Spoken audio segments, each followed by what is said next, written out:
It's a podcast about Indiana Jones. Every movie, 1 minute at a time. The Indiana Jones Minute.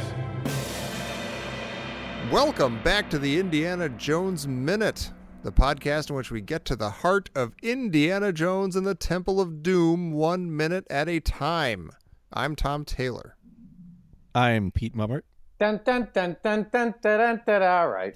I'm Jerry Porter. That's infectious. It's infectious. And as Bugs Bunny, Jerry Porter. We are here today to talk about Minute 4 of Temple of Doom. And Minute 4 begins with a man in a white dinner jacket walking down the stairs of a nightclub. And it ends with Lao Che introducing Willie Scott. Well, you know what Minute 4 is? It's a bow tie orgy. There are 9 men in this scene.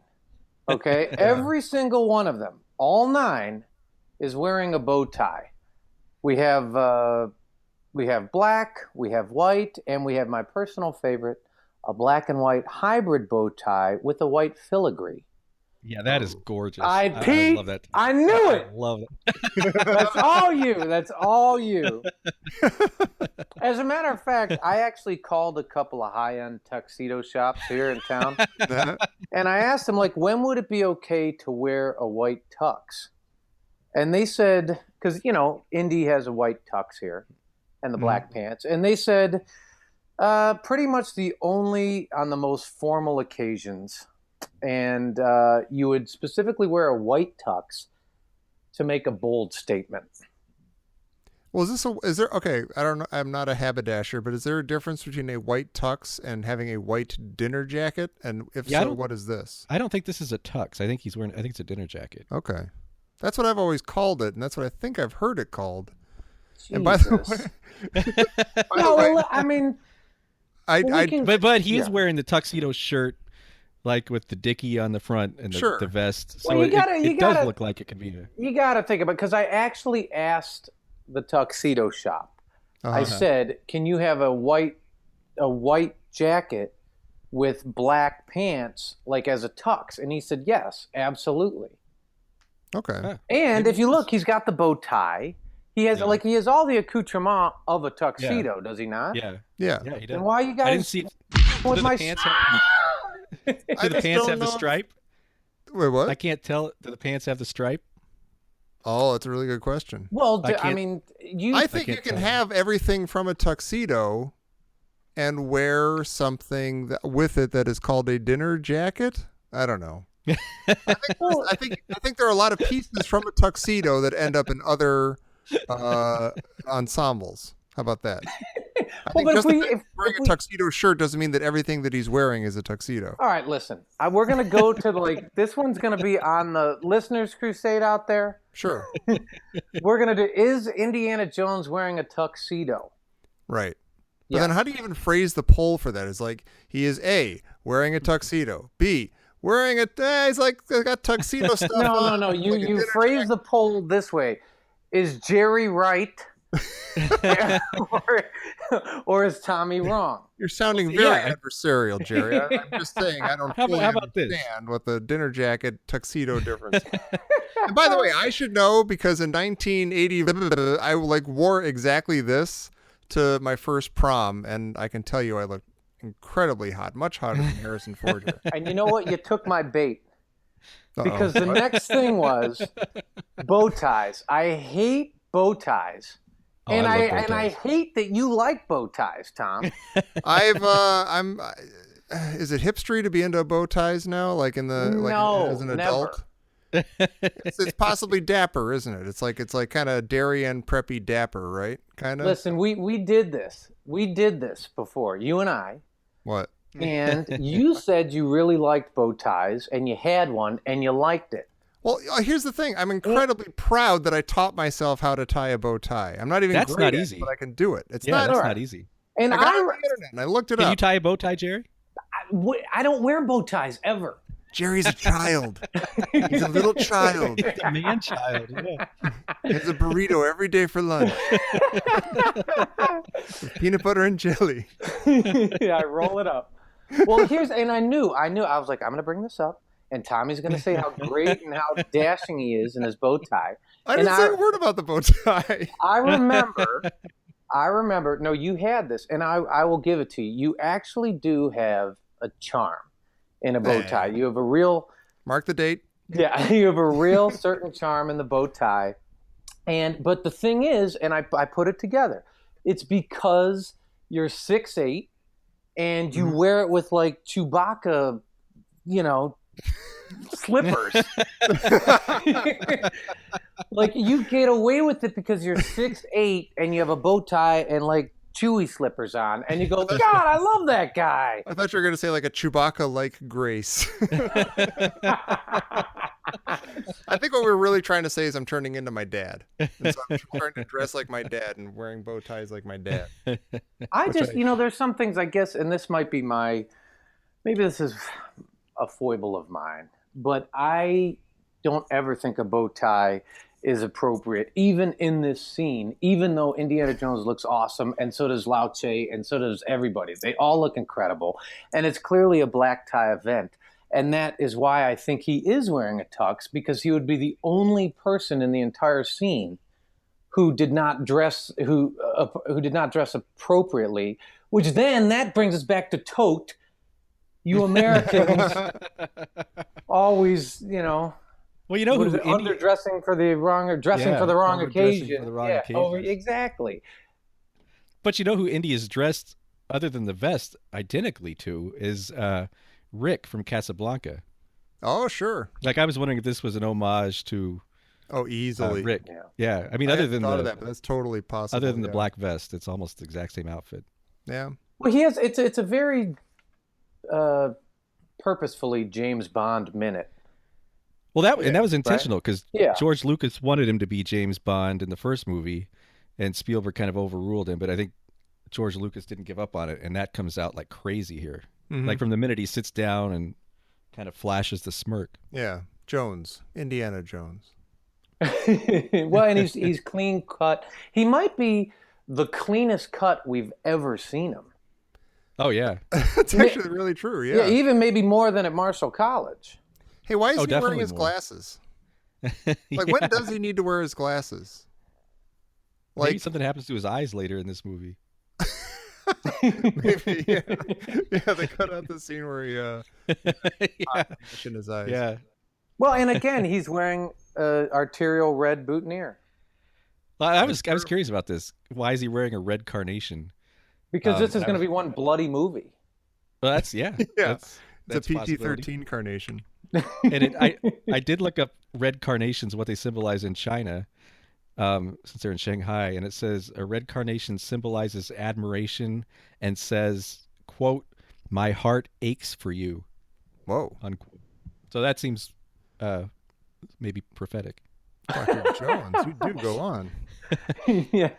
Yeah, when you rip it out anyway. and then the Lao Che and his crew are all wearing white carnations, and white carnations represent good luck. Oh, that worked out. So they've come prepared. Well, what is interesting is when they show, as you said, Pete, it's all Lao Che and his men are all black and white, a variation of, and Indy is like almost like a negative image of them. He's got the white, but then the other interesting thing, if you look at when you first see him in that scene, he's actually framed with red, white, and blue. Yeah, that's beautiful. Oh, interesting. Yeah, it's like, and here's our American hero. Yeah, right? That's exactly. He's no longer sort of the dark, conflicted figure of Raiders. He's the hero of the movie right from the outset. That's a big point to make right now, actually. That I think will echo through the rest of this movie. The sort of the different take they're taking on Indiana Jones. Like now he is an American hero because we all loved him in Raiders of the Lost Ark, but he wasn't an American hero in Raiders of the Lost Ark. At least not in that way. Not in like a red, white, and blue hurrah kind of way. Yeah. So that's interesting. And just one little note, speaking of heroes, you see the red, white, and blue. I like to think that the blue kind of fluorescent tube here looks a lot like Luke's lightsaber. You do like to think that, don't you? I'm expecting this because you're laying down this pavement every minute, brick by brick. There needs to be one of these, Pete. No pressure. Yeah, not a minute goes by. Can I make a general critique here? Are we allowed to critique the movie? Or can we only talk about how handsome Harrison Ford is and stuff? There's the big wide shot of the club as he's coming down the stairs. And I have to say, there's something very, not exactly cheap looking, but it definitely looks like a set. I do not buy for a second that this is a club in the world populated by people and stuff. It looks very much like a set. And weirdly sort of like underpopulated or something. It's almost... Yeah. There's a weird lack of activity or just, you think about Marion's bar, like that place is like just like grubby and like real and there's smoke and things. I don't know, there's Australians and things, drinks. There's something very clean and just kind of, I see this as a set. I see like a camera over in the corner and I see like, there's like a door that leads to like a outhouse or like there's like just I don't buy that. I don't. You're saying it's sterile. It's a real place. It's sterile for you. It is sterile. Yeah. And one of the problems of looking 1 minute at a time, which I didn't notice in Raiders, but like just when he's coming down the stairs and you look at the floor, it looks like pieces of plywood painted gray. Like it looks like. Oh really? Like it doesn't look like a shishi Art Deco club. Yeah. It actually, Jerry, it looks like Teeter Dining Hall. Geez, Pete, it does. So we talked about Tommy and our first meeting there. I mean, Pete, we should talk about now. Pete and I met in college. What was Indiana, the name of the college? You take it from here, Pete. Yeah, Marshall College. What? 19. There was the dormitory next to the one that Jerry and I lived in freshman year had a dining hall that looked remarkably like this dance hall here. It was not a bow tie orgy. It was not. No, it wasn't. It was a sweatshirt and teased up hair orgy. Well,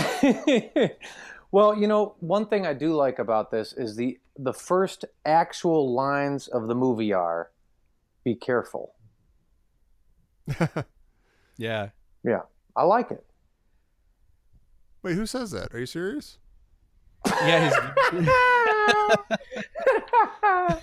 I love it. This waiter that comes up out of nowhere. Oh, that's right. Oh yeah, okay. I'm it's thinking like about the table. been hanging out somewhere waiting for Indy to come down the stairs. Oh, I gotta mention him. David Yip is the name of the actor. And I looked at, I gotta remember what else David Yip is in. And I looked him up and I didn't recognize anything. And I'm like, why do I know the name David Yip? And then I glance at the star logs and Fantastic magazines next to me. I'm like, I think I just read his name like a bunch of times in these magazines. So now I think he's a famous dude who I recognize from everything. Well, do we, speaking of kind of James Bondy stuff, do we believe that Indy speaks Mandarin on special occasions? So I searched high and low to find out what Indy was saying. Mm-hmm. And every single thing I looked at said that Indy is speaking complete gibberish. Like really? if he did learn lines, he's speaking them so badly that nobody can understand what it is he's saying. Wow. And so I kind of like thinking that Indy is just trying to be suave and is pretending to speak Chinese, like Jerry thinks, or like you were saying, Tom and Raiders. You think people are just pretending to speak languages? Because even like when he says something and he's like all suave, he's like, and he says something, and Lao Che looks like he's kind of fighting back a grin when he says, "You never told me you spoke my language, Dr. Jones." And like the other two guys just look pissed, like, why is this guy making fun of our language? You just said my pants have no strudel. Well, no, I mean, that's a good point. And maybe that's it. Maybe Lao Che's going along with it. He's like, this guy actually thinks he's saying stuff. Yeah. Let's humor this guy. Yeah, because it is a little condescending the way he said, "You never told me you spoke my language." There is. Yeah. Oh, erudite man of the world speaking gibberish to me and something that sounds like my native tongue. If if you are on our listener society on Facebook, or if you want to write in and you do understand what he says, let us know, because I looked all over the place and didn't find anything. So if I'm wrong, please let us know. Yeah, we got German covered. We need some Mandarin now. Yeah. Well, apparently no one is even sure if it's Mandarin, Cantonese, or Shanghainese. Okay. Oh, wow. Well, there you go. Well, what I was wondering is, why is Indy still meeting with these guys if the son tried to kill him? That might be a deal breaker for me. Well, I'm just asking. I'm just saying, like, I guess he feels, as the American hero, he's way in control. Yeah. Here, and he's like, oh, you know what? The son tried to kill me, but you know what? I'll show up at 7:00 for the musical Anything Goes. Yeah, but you know what? There's something. It doesn't happen in this minute, but there's something that he wants. I don't think it's just like, here, you pay me money for this nice thing I did for you. There's like he's there. No, I understand. I understand, but I may have. I don't know. I'm just saying. And he might be like, showing off a little bit, like his little swagger. It's like, hey, I decked your kid for trying to steal stuff, and here I am, like a businessman holding up my end of the bargain. Well, and then when when the son actually sort of is insulted and he pulls his elbow down, it's like whoosh. Yeah. Easy with that. How do you do that? Hey, don't hurt your hand more. Yeah. You're gonna bang it on the table. Well, but I have a great question here, and I am really truly confused by this. And It's not just a dumb Jerry Malta thing. Why does Willie intervene right here? No, this is a great question. Thank you. No, it is, because it's interesting and kind of sad in a way, because, well, she comes in such a way that, like, just as things are getting super tense at the table, she swoops in, and it seems very calculated. And I want it to be like, it seems like she's a spy or something that Indy doesn't even know is on her side. Like in a different movie, she would be like another agent from some other agency. She'd be like her Felix Leiter or something like that, and like swooping in and like trying to get control of the situation or something, whatever. And like now I'm picturing like an even cooler movie than this, like where she's actually is like, she's not just like a singer, she's like on the case or something. Because it does seem like that. It's where she just swoops in like kind of like exactly when she needs to. And it seems like as she says that line, like, aren't you going to introduce me? Like, it seems like she knows more than she does, but that quickly goes away. It actually makes no sense at all. It's like she's very specifically trying to diffuse a tense moment. Yeah. And then you're like, oh, exactly. And then you're like, wait a minute, she doesn't even know who he is? It's weird. Cause and then you're like, oh, they're going to hash it out later. The waiter said to go over if Dr. Jones is in trouble. And you're like, right, yeah. Nah, that didn't happen. It's weird because it's completely in the way that she does it. Like, she could have come over completely differently, just sort of like sashayed over and be like, oh, Lau, aren't you going to introduce me? Like, the fact that she comes over to get introduced is not weird. It's just the way that she like, aren't you going to introduce me? Like, she's kind of, Well, this is the... Oh, go ahead. Well, it's exactly what you said. You think she's up to something, and she knows more than she does. And I might, in a small lowercase letter here, call horse crap. It's not on what? It's not well done. If you watch awkward, if you watch the rest of the movie, it doesn't make any sense at all. Yeah. Well, I'm going to take the contrarian position here. Because ever since I was a kid, I've disliked Willie Scott, and I've always thought, if there's one thing I can't stand about this movie, it's Willie Scott.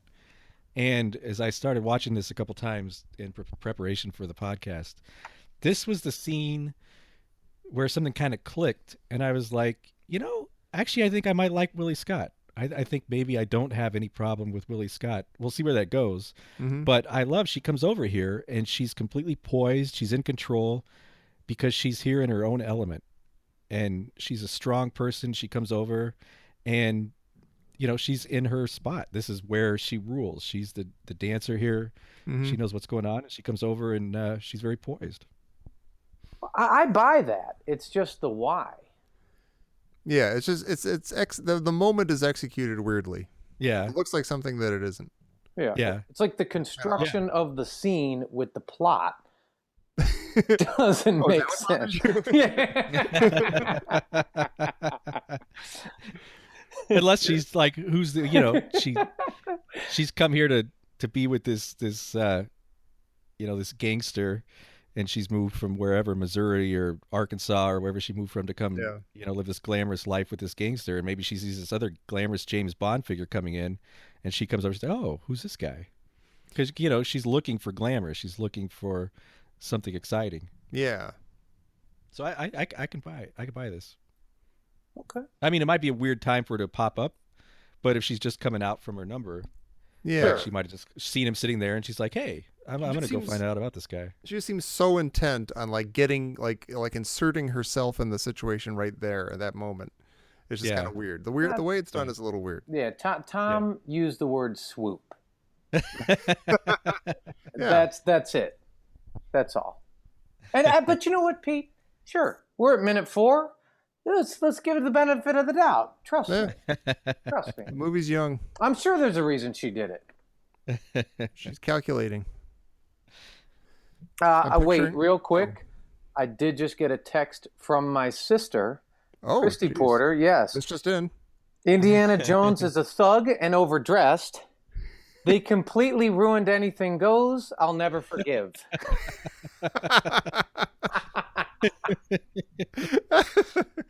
We should get her on the show. So Christy's lukewarm on this movie.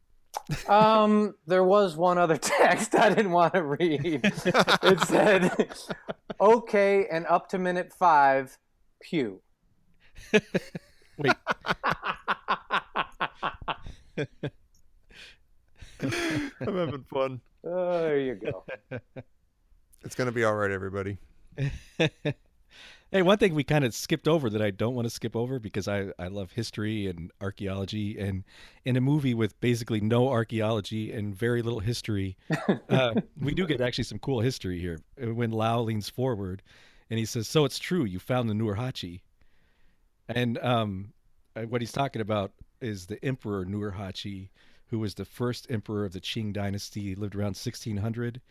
And this was a dynasty that formed basically modern China and was the last imperial dynasty before China became a republic. Well, so cool. this is a really important dude. Like he's talking about big stuff. Yeah.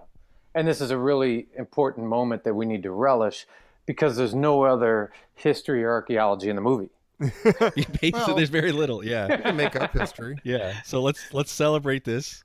We're in a movie about a famous archaeologist, so a moment of silence, everyone. But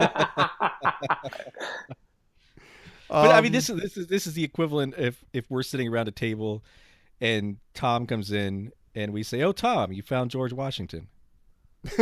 Yeah. I mean, this is a big diamond deal. Yeah. Cut your finger off. Well, are we all done with minute 4? I think so. Yeah. All right.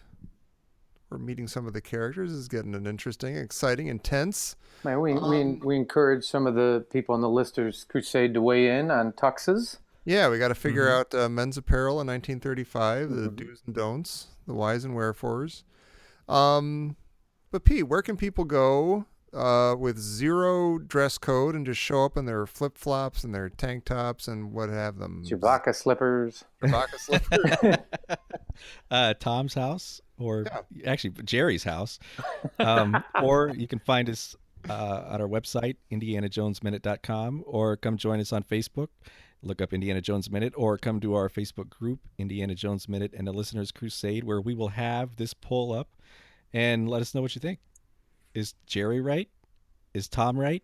Or am I right? And the answer is maybe. Or should we all just be friends and admit that we don't know what we're talking about? Whatever the answer, please swoop in next time for minute 5 of Temple of Doom here on the Indiana Jones Minute. Be careful. I like anything goes. I just wanted to do one myself.